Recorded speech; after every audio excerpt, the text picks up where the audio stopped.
Hello, everyone. A very warm welcome to another exciting episode of Psychology Talks, where we explore science of human behavior, leadership, and the mindset that shape extraordinary impact.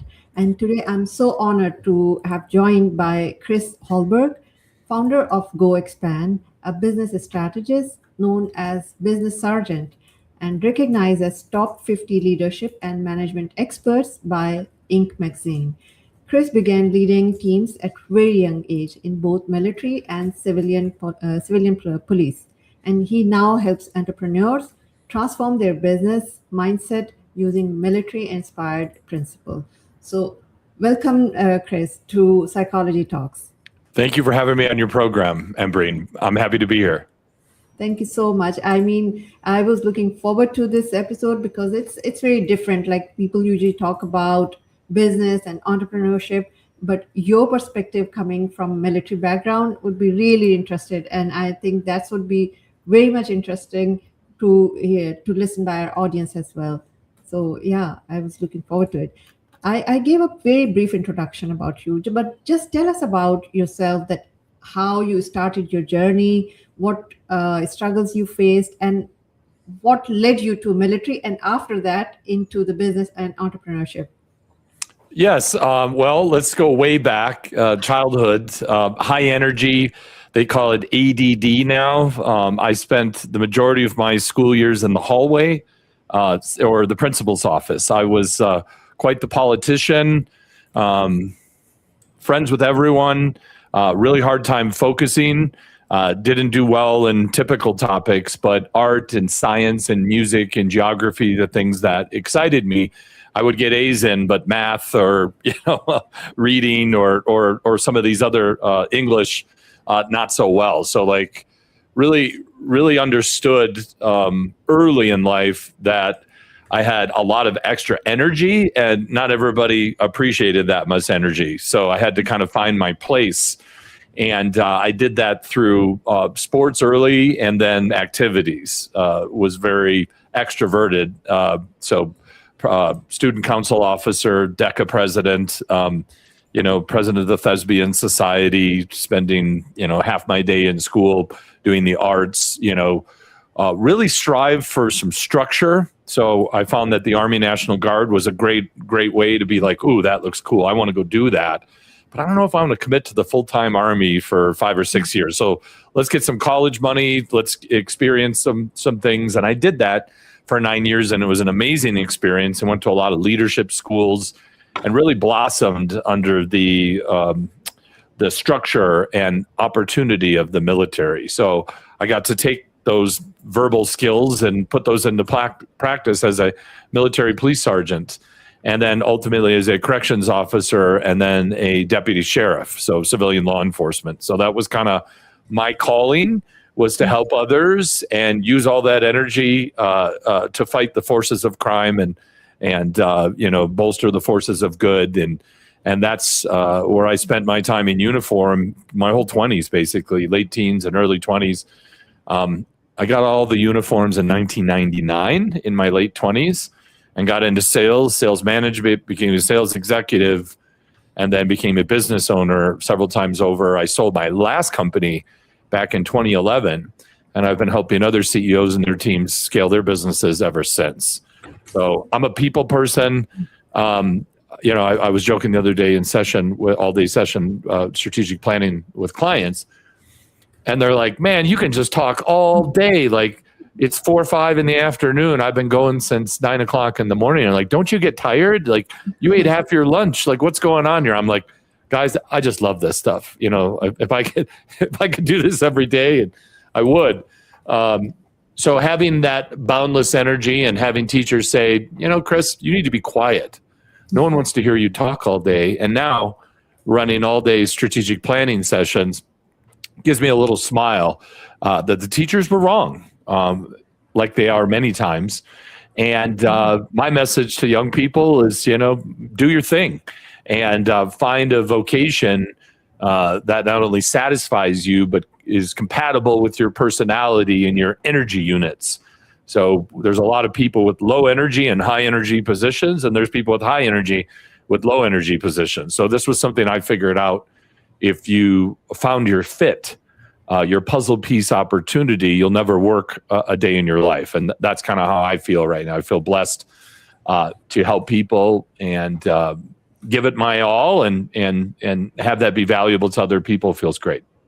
Yeah, amazing. And I really appreciate that you pointed out that, how like you were there in this system in the like in early days when you were just asked to shut up because you speak too much. But actually that's your strength. And that's the dilemma of, I think, current society and system, that, if they don't see that if the person is fitting well, they just outrightly reject it, instead of like seeing that, okay, there could be some difference in different like something different from them, but it also, the difference is also valuable, which needs to be appreciated instead of like rejecting it. So it's really, really important to actually know your worth, know that it's not depending on others validation. So I think you are the I would say the example that people can follow that. Yeah. I want to ask that, like you started military first and then you joined the sales. So what kind of difference you felt, especially in these two kind of fields? Because I think in military environment, it's very, I would say, strictly disciplined, and whereas sales, or I would say entrepreneurship, is more of about freedom. So how was your experience between like these two fields, and which one you like the most? Well, I think, discipline equals freedom, I think is a military saying, right? Like the more discipline you have, the more ability you have to be free. So I think that's kind of the lesson. In the military, it's a very strict adherence. This is the process. Here's the acronym. We're going to train until you get it right. And if you get it wrong, we're going to make you redo it. And that level of command and control and adherence to the training schedule, and commitment to be your very best, those leadership characteristics transfer quite well into sales and sales management, where perhaps the money is big and the effort sometimes might not be commensurate to the checks. Salespeople start making money and they think they're God's gift to the earth. They get an inflated ego. It's just not working. And I think being in the military, where there's always someone stronger, faster, shoots better than you, you understand it's more about the team you're on, and the team dynamics are very important. So as you're starting to curate sales teams and hire and fire salespeople, that military experience is invaluable, because I can just say, you don't really care enough to be here. You seem to be mildly committed. When things get a little tough, you fold. This other person over here, when the tough gets going, they get going. Like, let's go. So I think it's spending any time in the military, you're going to see amazing examples of leadership, like top 10% leadership. The majority is probably 40th percentile leadership, 35 percentile leadership. That's because in the military, when someone has a gold oak leaf on their collar and they're a major and you're a staff sergeant, like, they could be a horrible officer, but you're going to follow their orders because they're an 04 and you're an 06, and that's the way the military works. So I think spending any amount of time around the military, you learn from some great people and you learn from some not so great people. And the difference is everyone's committed, and however they operate is however they operate. Their command, if they're substandard, it's their job to bring them up to standard. So we have a level of commitment in the military that's unmatched, because you're literally signing an enlistment paper for 4 to 7 years of your life, more in certain specialties. In the civilian business world, you can just get up and walk out of the office anytime it suits you. So there's a huge difference in commitment there. But I also think there's a counterbalance to that argument. In the military, they assign you privates, soldiers, seamen, airmen, Marines. In the civilian business world, you get to choose from thousands or hundreds of thousands of potential candidates. So it's a different dynamic, but I find that folks that spend any time in a leadership position in the military that are now in a leadership position in the civilian business world tend to get a little bit more, a respect and credibility, because you've had years of, tough leadership, figure it out, austere conditions, foreign lands, I mean, obviously the U.S. military is pretty involved around the globe and has, strategic partners everywhere.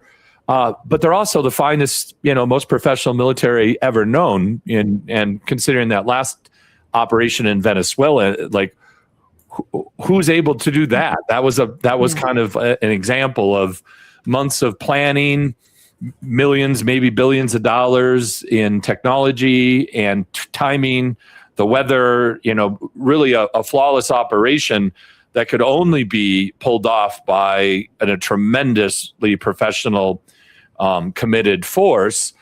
So, I mean, no matter how tough things get at the office, the worst day at the office pales in comparison to the worst day in the military or civilian law enforcement, where the stakes are quite high. Yeah, that's amazing. I think that experience shapes the leadership. Especially what I learned from this conversation is, like you said, that more of the patience, trusting your leader. I think these are the more thing, and highly disciplined. Like these three things are very important for the leadership. Also, that in order to actually even lead, you need to be a good follower as well, because you know that how to follow, but then at the same time you need to know that how to take control. And I think that is the best skill learned by the military experience that you shared here. And of course the diverse experience of going to the different areas, different parts of the globe, which actually itself gives you like the very rich experience. So I think, yes, that is something really important. So I want to ask, the next question is that basically what kind of challenges you face, especially when you are dealing with that kind of mindset. And sometimes when you have that kind of experience, that you have that mindset, but in the civilian world, you just don't get that mindset, right? So sometimes it gets frustrated also. It gets you frustration that what your mindset is not matching with the other people. So what kind of these kind of challenges you think that you faced, especially when you started your own like business and you started teaching people? Yeah, I would say the minimum standards can be quite minimal in many organizations. And, let's say someone's a, B or a C player, if they're more likely to gravitate towards the easy behavior than the great behavior. Whereas if you have people, you've been very explicit what we're doing and your core values, this is who we are, and we're going to be very exclusive. So being overly inclusive is what I see, including the people that don't care about our mission, including ideas are a horrible idea, letting people talk for 20 minutes when it's not going to go anywhere. There's a lot of being nice in business versus being kind. I coach being kind, which also is telling the truth and saying, listen, I appreciate that, but you said that 3 quarters ago and you've yet to do it. So respectfully, until you provide the results, I would like to hear you stop talking about like what you're going to do, and I'd like you to get into action mode, because so being kind sometimes involves not playing along. Being inclusive, I mean, in our American society today, we pretend all kinds of things we don't know are true politically. Like we're in a weird time right now where like it's hard to speak the truth, and there are some people that are so whipped up and brainwashed and convinced things are this way, not that way, that we have to play pretend about that. And then when you come to the company, we got to play pretend about things versus just calling them out, naming them, and doing what needs to be done. It's a completely different environment. It's simple when there's just the truth, up, down, left, right, right? The land, the ocean, the stars, the moon. These are definite things that we all know. But when you say, no, that's not the moon, that's the sun. No, it's the sun. Then we all have to include these ideas that aren't necessarily great for the team. So I find that if you are very explicit on who you are and what you stand for, and the kind of people you are and the kind of people you want to attract, that also means I don't want any of these people. And when you're forced to be inclusive, like then it's not your vision anymore. You're basically trying to be somebody else. And I think the neat thing about business I'm talking about treating people well, like gold. Your people are your greatest asset. So why should you not curate teammates for your best teammates that are like them, that want what they want and work like they work, and really feel that? And it's a leader's job is to simply just create an environment where the right people thrive. And that's when I explain people what we're doing. Hey, we're just creating an environment for the right people to thrive. Well, what if someone doesn't like it? Well, that's the wrong person. They shouldn't like it. That's actually meaning that this is working. If everybody likes it, I don't think I like it anymore, because then it's hard to differentiate your product or service or brand amongst the sea of competitors. So I really think you have to be strong in your vision, and whatever that is. If you're like, even if you don't agree with me, you have other beliefs, good for you. Lean into that and surround yourself with people that believe that, and you guys can go ahead and further your mission. And, I respect you for that. But if I come to your team, right, you should be able to expect me to adopt your values and your culture and your mission. I shouldn't be able to come to some team and say, wait a minute, I think you're doing it wrong, everyone. Let's try it this way. And I see people try to accommodate that, and all it does is create confusion, breaks down teamwork, and ultimately fails. But people still try, and that's why I think we need to be kind and stop being nice. This being nice is not helping the world. There's a lot of gray in the world, and it's because we've gotten overly nice. Yeah, absolutely. And I really love this insight that, it's inclusiveness doesn't mean that you start accommodating all those uh, all those requests and all those ideas which doesn't align with your vision and values. So I think this is the most important thing, is especially in the business, what I learned is that you need to have a clear vision and mission, and you need to follow it. And those who help you support it, only those are the ones who are your people. Yes, it's like there could be some ideas which may not be very much like you what you are doing it, but the main idea should be like the main vision. They should be the one that supports the vision, is not building something very different. So I think that's a very good point, and I really appreciate that you brought it here. So I want to ask you that you're leading Go Expand, and I think EOS World. So tell us a bit about your work. That what do you do, and how do you actually help leaders?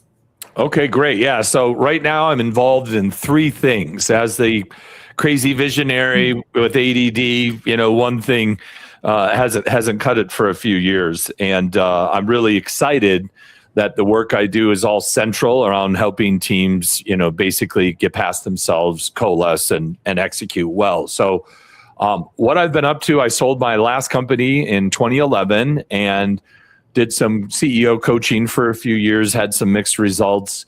An old business partner of mine was going through an EOS, or Entrepreneurial Operating System implementation, back in the Twin Cities, where I'm from. And he said, hey, this system I'm going through is really, really strong. It's very simple, but it's very powerful because of the simplicity. You should really look at, being a coach or becoming an implementer. I know you're doing coaching out in Denver. I don't think they have any implementers out there. So sure enough, I made contact with EOS Worldwide. I'm coming up on 12 years this month after getting the training. I've helped about 130-ish teams throughout the process. Many, hundreds of millions and billions of dollars, certainly larger than what EOS was intended for. But that coaching as an EOS implementer, 5 full days, and basically what EOS, or the Entrepreneurial Operating System, is a simple set of holistic tools to align and synchronize all the moving parts of your business. So 6 key components. The vision component, what we just talked about. Here it is. Please opt 100% in or 100% out. But you can't be halfway in, because that's not fair to everyone. And then the second key component is the people component, putting the right people in the right seats. Right seats share your core values. They value what you value.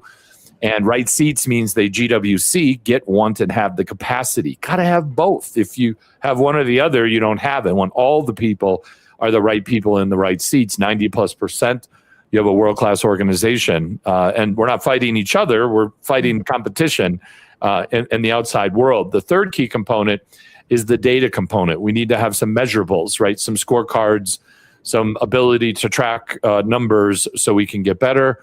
Fourth key component, issues component. It's just an issue. Most people look at issues as negative things. We can look at those as opportunities. There's just things that need discussion and then ultimately need to be solved. And we have long-term issues and short-term issues. And it's important not to try to solve long-term issues in a short-term format. Then we go to the process component, just saying, hey, this is the way we do it. The customers like it. It's scalable. It's achievable. It's the right way to do it. Follow it or go somewhere else and do it their way if you don't want to do it our way. But we're going to do it our way or else. And then finally, the traction component.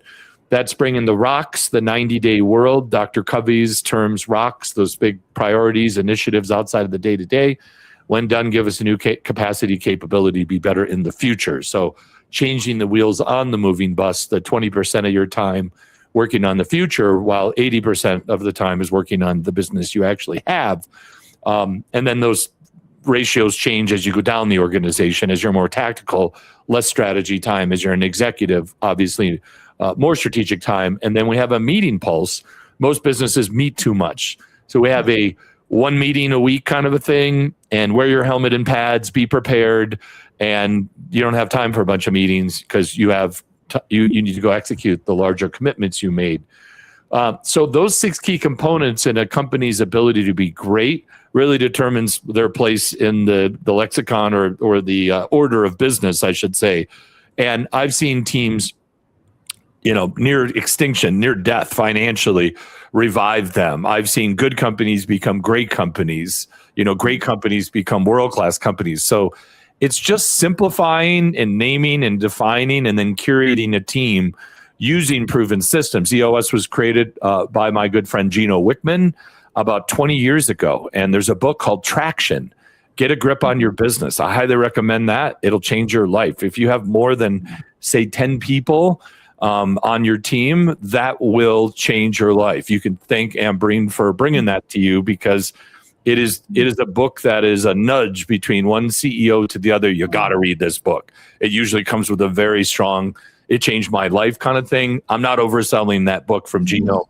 I highly recommend it. So that's the EOS coaching that I've been doing for 12 years. So it's hard not to look at things through an EOS lens when you've had those EOS glasses on for over a decade like me. So Go Expand is an EOS officially licensed software tool. There are 5 different tools. I'm the latest, and I'd like to think greatest, but the other tools are quite strong as well. And basically what we do is we have a suite of tools to help the 5 foundational tools. So we have a vision traction organizer, which is a 2-page business plan. We have an accountability chart, which is an org chart with who owns what, where. We have a scorecard that determines GWC. We have rocks, which are those projects, initiatives that move us forward. And then we have these meetings. And then what Go Expand does is, I noticed all my top performing clients all use the same 4, 5, 6 different human people apps, pulse surveys, personality assessments, dashboards, because humans are so visual, that performance review stuff, basically reward and recognition, high fives, feedback, custom forms, all that stuff. But they were only using 20 or 30% of 5 different apps. So I just took a melon baller and took out the parts and put it on. So when you get Go Expand, it's a choose your own adventure software. You can use all 27 features, or you can use the 5 basic ones. The user determines what they want to turn on and what they want to use. So as they have experience, we're ready for this, we're ready for this. So what we found is, giving somebody 27 features on day one is overwhelming. Here is the nucleus of the program. Now pick and choose, because you're probably already using another app. You can cancel those and have everything into one login. So we have high engagement. Everyone can see everything. So people are using Go Expand like their dashboard, the tip of the spear. So we can pour it in through APIs, other technology, and then we're using Go Expand as a communication platform. And then finally, we have an agentic AI agent where you put all your process in there, and employees can just ask the bot how to do things, and the process comes right up. If you update the process, you take it out, update it, the old process isn't even available.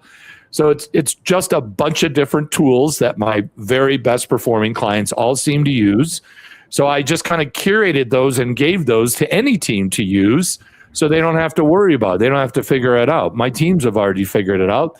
These are some of the most successful brands in America, and these are the tools they use. So I just stole their tech stack and gave it for a very, very low price that anyone can use. So we're just, power to the people, letting the industry's greats figure it out, and then replicating that and then making that available for anyone. And then finally, the Business Sergeant, that is a community where I give free leadership training to veterans.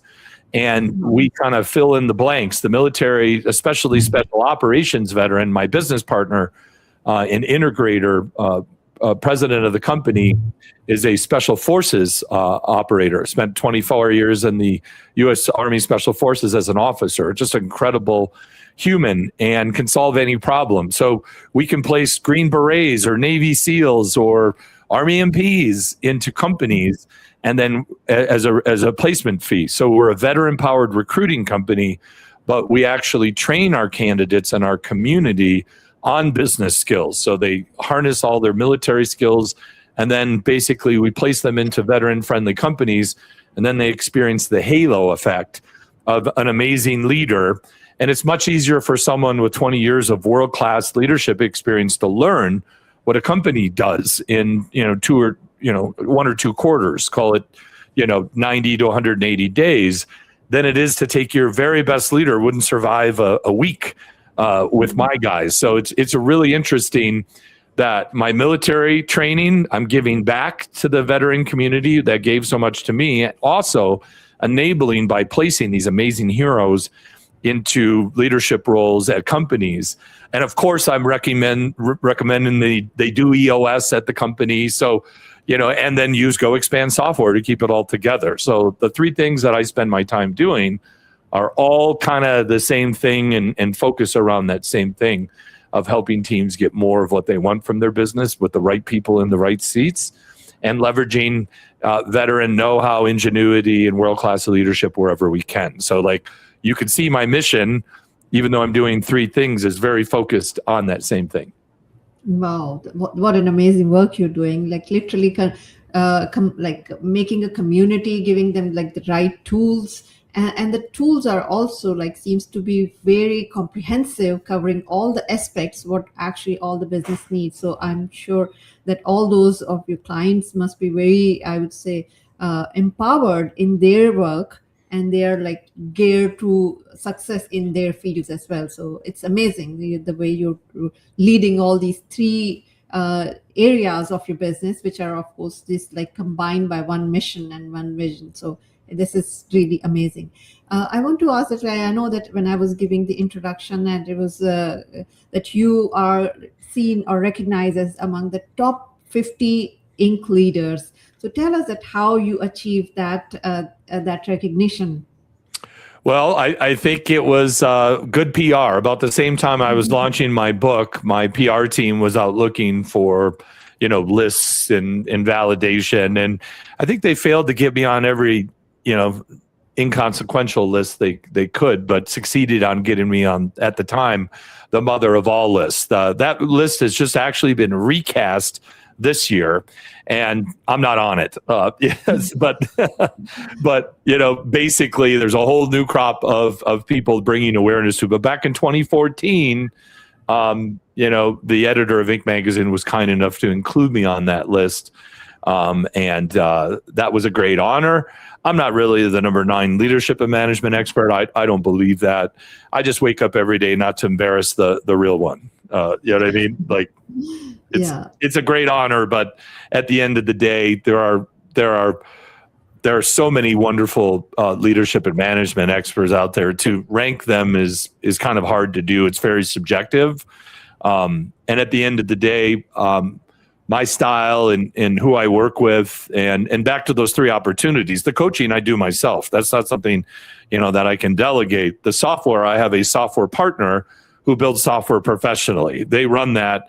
Right, they're my features. I'm the spokesperson. The front end is of my design, but ultimately I'm not a software developer, so I couldn't do that if I didn't have partners.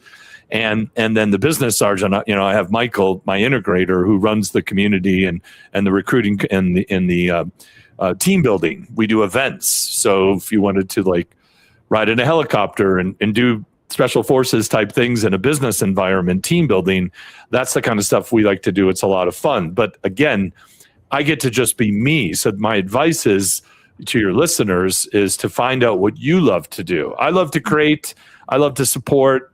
So I'm in a space where I get to do the stuff that I'm good at all the time, and all that other stuff, I got other folks doing that. And that's how I'm able to live my best life, because I don't like admin work. I really don't love a lot of these things, but the things I love to do is what I spend the majority of my time doing. So you need to kind of create a world in which you get one and have the capacity to do the work. And anytime you find yourself spending hours a day doing activities you don't want to do, my advice is find someone to do that. And you're like, oh, I don't want to split my money. Well, surprisingly enough, if you were to hire someone to do that, you would now have the capacity to do only things you could do. So you could double or triple your revenue once you free yourself of, thinking you have to do everything yourself. So I think that's a big message I want to get across, is do what you do, but when you have the right people in the right seats,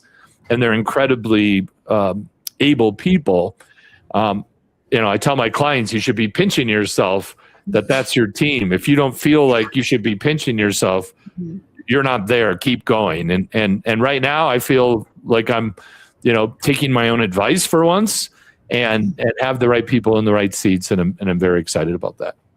Yes, I think that's very, very, very important to have right people in your team. That this is the, I think, key. Otherwise, if your team doesn't have the right people, that means that your team will be blocking you instead of helping you thrive. So I think that is one thing which is very, very important. One thing that I really want to ask is, like, especially that like you've been leading like 3 companies, I would say. So what kind of, like, especially daily habits leader needs to adopt, especially like you have the military background as well, so which can help them develop that kind of routine that can help them successful? Because what I believe is that all the change happens in daily routines. Like when we start shifting our daily routines, only then we can achieve the big things in life. So what do you think that what are the daily habits, daily routine those leaders can adopt? Yeah, so I think exercise is super important for stress management. You only get one meat suit. You got to take care of it. Mm-hmm. So, I got a interactive rowing machine called an Averon about a year ago. And I think I'm up to, 150, 175 workouts in the last year, which is a lot for me. You know what I mean? I like to be in shape, but I don't necessarily like the process of getting into shape.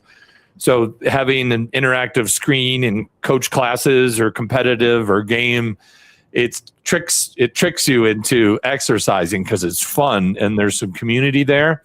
But there's nothing better than getting off that thing, like I did it. There's my bed right there. It's like very close by. If you know what I mean, I have a gym in my house, but the rower is in the master room because I see it. It's the first thing I'm going to do. So I think like whatever your routine is, 3 or 4 days a week, consistently, no skipping. If you skip a day, you got to make it up. So I think just having committed to yourself, because when you're exercising, you're clear, your stress is managed, you look good, you feel good, you're probably going to do good. So like taking care of yourself, limiting alcohol, not eating certain foods all the time. This is a cheat day. Every day Tuesday is not a reason to celebrate with, just because it's a random Tuesday. So I think having some discipline around just taking care of your physical being and then mental health, having friends, having a support group. I have a peer group there's actually there's 16 of us. So I have 15 other implementers, and we've been a group for 11 years. And these are people that know me and still like me, right? For who I am. And I know all their stuff, and we support each other. So I think having a peer group of real true peers, people you consider peers, is essential because, hey, Chris, I think I got a blind spot for you. I noticed you said this thing. Do you realize that that's not really, how, I don't think you even see it that way. I think you're telling yourself a story. So like when my friends kind of catch me in a loop that's not productive, like, oh, thank you. That's them being kind, not being nice. I've asked them to be kind. We've asked each other to be kind to each other. So, the name of my peer group is called the Wolf Pack. Shout out Wolf Pack. Everyone should have a Wolf Pack, to look at them 360 degrees. And if you have a peer group, you have exercise, you have mental health, you got to make time for family. No one ever said they wish they would have got one more deal on their headstone, right? Everyone on their deathbed, you talk to a hospice nurse, for instance, everybody wished they spent more time, told people they love them. You know what I mean? Like all the stuff you're too busy to do, that's actually why we're here, to live life. The work is just a support.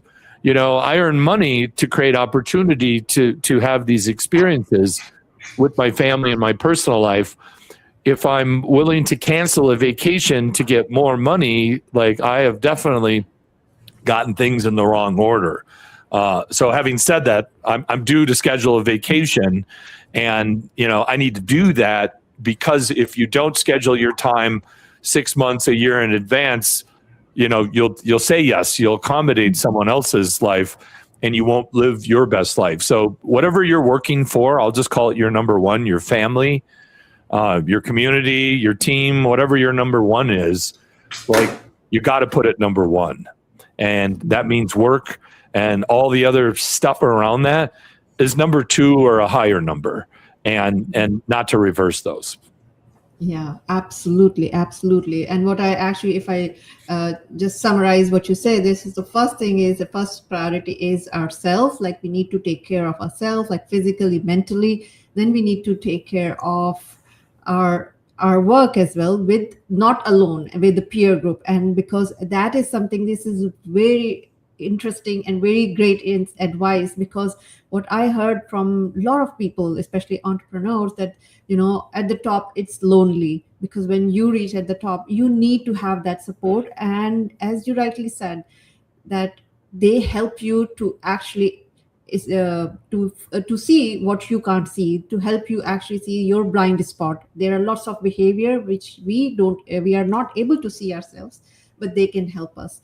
And then a family as well. So I think these three are the major thing. If anybody wants to have a successful life, I think these three areas, if they take care of it, it doesn't matter that how much they earn, but if they are happy and if they are peaceful, and if they have these three elements together in right shape, that means they are successful. So I love that advice. I know. So yeah, I think it's almost we're reaching to the end of the show. So before we actually close this show, what one piece of advice would you like to give to our audience today? Don't hang on to the wrong people for a minute more than you need to. I really see a lot of people trapped in a prison at their own company, and I play back the videotape, and that's them tack welding every metal bar into place. They've built it themselves. So like, my advice is to say, this is who we are, this is what we stand for, and this is what we're going to go do. And to hold fast to that vision and find people that want that exact same thing. And by holding up for those people, you will make them very happy, and you'll make everyone else very happy, and you will be very happy. When you start to overly accommodate others' visions, yours goes in the background. And the truth is, if something bad happens, you'll be stuck with the business, the debt, and everyone else will just go get another job. So the stakes are much higher for the owner. And in my experience, when you surround yourself with that team, as we've already discussed, great things are going to happen. So at the end of the day, the final answer is curate a team that is worthy of pinching yourself. And you're not a victim in this. You are in complete control of this. Act like it.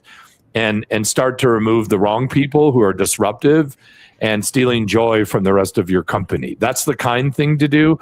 Stop being nice, start being kind to yourself, and ultimately your team.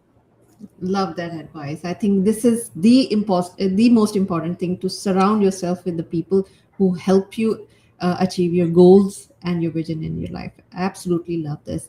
So at the end, basically, where people can find you, how they can reach out to you, what is the best way?